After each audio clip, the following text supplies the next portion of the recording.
My Month with a Billionaire, episode 20. Harley has just gone down to acquiesce old Miss Dana because she needs something just really furiously signed right now at 10 p.m. on a date night. And I just thought that was very strange. But I'm just sitting there sipping my cocktail. And as I'm doing so, these two dudes walk up and they were like, hi. And I'm like, hello. And they're like, how are you? I was like, I'm doing well. And one dude's like, I'm Jeff or whatever. And I'm like, hello, Jeff. They both look like finance bros. And I am just thinking, like, if Daddy Harley walks up at the same time, this is going to be bad news bears. And I hate that I have this feeling of dread of these men talking to me because I shouldn't have to feel that way. And they're like, oh, who are you here with? And I was like, I'm actually on a date. And they were like, oh, okay, sorry to bother you. And I was like, yeah, no, don't worry about it. It's all good.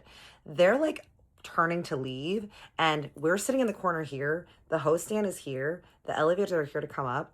They're turning to leave. As I see the men just clear the frame, I just see Daddy Harley walking up and he looks displeased. And I'm like, oh dear God, why?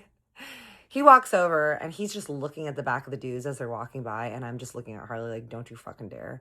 He just sits down and he was like, what was that? He's like, friends of yours? I'm like, no, they're just two dudes asking me like if I was here alone or not. And he's like, what'd you tell them? I was like, I obviously told them I was on a date. And he's like, oh, okay. I'm like, that's it, Harley. Nothing happened. We don't need to go cray-cray now. And he was like, right, yeah. I'm like, you good? And he was like, yep, I'm good. I'm like, great. Progress, I guess. I said, what did old Dana Pants hovering mom want? And he goes, oh, she just needed me to look over something, some paperwork, something. I'm like, really? Is this like common that she makes you do things like this at 10 p.m.? He was like, weirdly, yeah, but I'm usually at home. I'm like, okay, that's strange, but okay. Then he just turns over and like his eyes look different, y'all. And I can tell that he wants to get into a different mode of action. He gets closer to me and he just puts his arm around me and he just kind of like tickles my ear and just like kisses me right here. And I'm like, okay.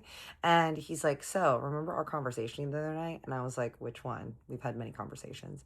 And he was like, about the sums and about your experience with women. I'm like, ugh, here we go. I'm like, yeah, I remember. Is that something you're wanting to discuss right now? And he was like, well, I just think it's like a turn on. I'm like, yeah, of course you would say that you're a man. And he's like, yeah, I'm just really into that. And I was like, you don't say. Now, remember, I haven't told him that I have heard of the news from old Miss Kristen. He doesn't know that I've heard of his proclivities and his promiscuity of the things that he likes. And I was like, so is that what just really like turns you on? And he was like, what can I say? I'm a man that just likes multiple women. I'm like, okay, so why don't you explain to me what is exactly that you're into? And he was like, well, why don't you tell me what you're into? I was like, well, look, I'm an open book. I'm very open-minded. I've pretty much tried everything. And for me, like, I'm down to clown. I'm down for the lure. I don't really make plans. I just kind of go with the moment and then I'll know when I'm in it if I like something or I don't like something. And he's like, you know what I would like? I'm like, what, Harley? And he was like, I would love to see you and another girl in the position while I watched. I'm like, oh, okay, Harley. I'm like, Harley, you and I haven't even done anything. And he was like, no, I know. He's like, it's just, you're so sensual. And I just feel like the thought of you with another woman just like really, really like gets me going. I'm like, oh God, here it is. Here's the freak flag. Now, y'all, I am not by any means closed-minded to this. Like, I'm actually very open-minded and open to things. But if you and I haven't even done something yet, and now you're already talking about bringing in a third, like, that's just a little bit... Can we take it a little bit one step at a time first, and then I can see if I actually really like you before I add in another person, you know? And I was like, well, I think it's interesting that you actually haven't even really tried anything with me. And he was like, yes, I have. And I'm like, when? And he was like, that night when we were talking about like you and another girl. I'm like, so do you just not like one-on-one, like regular intimacy? And he was like, it's not that I don't like it. He was like, I just find that it's a little bit boring. I'm like, okay, so you don't just have regular sex. Like you don't just do like one and one and the other person. And he was like, well, obviously I have. My ex-girlfriend, that was all she wanted to do. But to be honest, it's just not really my cup of tea. And I'm like, so you're telling me that you don't have the ability to have a monogamous relationship when it comes to the bedroom? And he was like, I have the ability. He was like, it's just not my cup of tea. I'm like, so you solely like just having multiple people in the bedroom? And he was like, well, multiple women. I'm like, Harley, when's the last time that you've had sex with just one woman, one-on-one? And he was like, oh, my ex-girlfriend. And I was like, but that was like 9 months ago. And he was like, yeah. But, we didn't have sex for like the last year of our relationship. I'm like, what? And he was like, yeah, it's because she just didn't want to do what I wanted to do. I was like, which is have another girl there. And he was like, yeah, she wasn't into it. And I was like, so did y'all not have sex often? Like, you guys weren't intimate very often? And he was like, honestly, no. I just have specific things that I'm into and I can't help it. I was like, okay, this needs to be studied and we need to have a bigger conversation about this. And then he kind of leans closer even more and he's like rubbing my shoulder. And I'm getting the ick now, y'all. Like, I'm just like, okay, like I don't like it when guys come on too strong like that when I'm not ready. This is like a lot. I'm like, Harley, so you're telling me that you would only want to be intimate with me if there was another girl. He was like, no, no, no, that's not what I'm telling you. He was like, I would like to be intimate with you, like one-on-one, obviously, but it's just a little bit more difficult and takes a little bit more work for me. I'm like, really? And he was like, yeah, we can try it, but I haven't been able to maintain a performance with just one-on-one with a girl in quite a long time. I'm like, how long are we talking? He's like, like probably the beginning of my relationship with my ex. And I'm like, that was years ago. And he was like, yeah. And I'm like, so when you and your girlfriend, your ex-girlfriend would go like one-on-one, how did you do it? And he's like, well, if it was just one-on-one with us, then I would watch girl on girl. And I'm like, wait a minute. So you're telling me that you and your girlfriend, during y'all's active sex period, that you would have to watch two girly pops on a screen while you were doing it with your girlfriend? And he was like, yeah. He was like, it's just something that I've always been. And I was like, oh, okay. I'm like, well, that's definitely something we study. What has your psychologist or therapist said?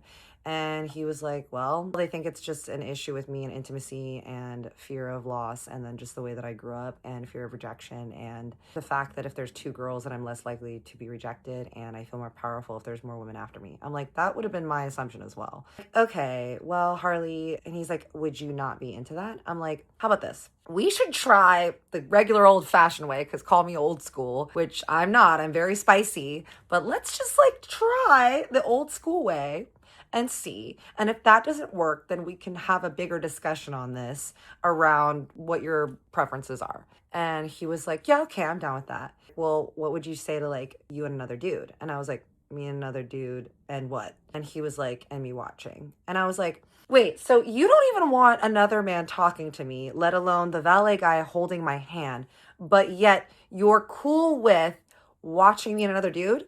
And he was like, I mean, yeah, I don't know what to say. Like, it's just, it doesn't really make sense, but there's something about the idea that I really like. I'm like, oh my God, what 50 Shades of Grey sort of fucked up is this man?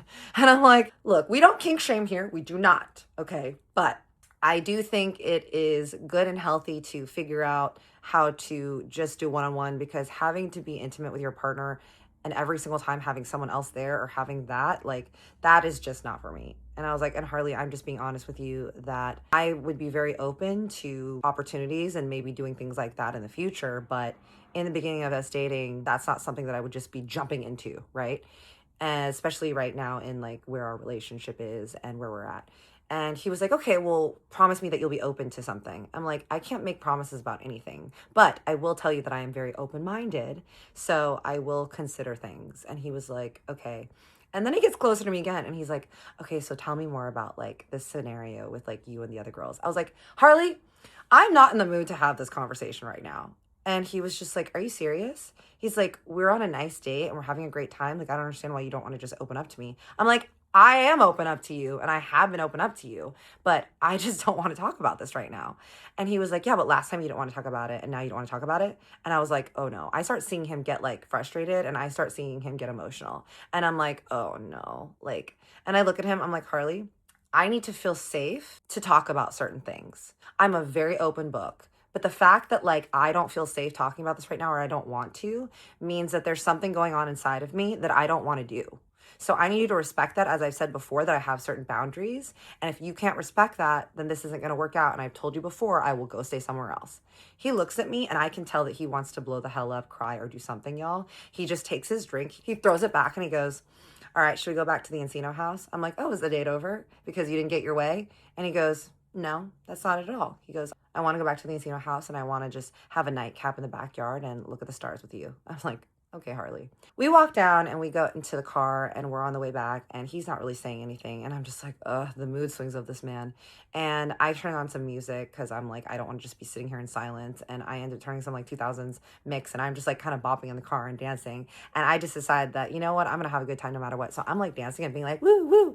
And I look at him and I'm like, hey. And he starts laughing and he was like, you're ridiculous. I'm like, look, I'm having a good time.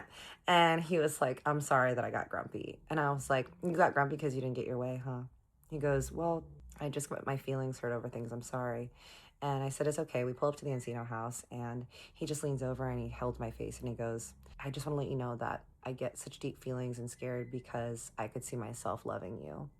So first he talking about subs, then he talking about loving me? What's going on, sir?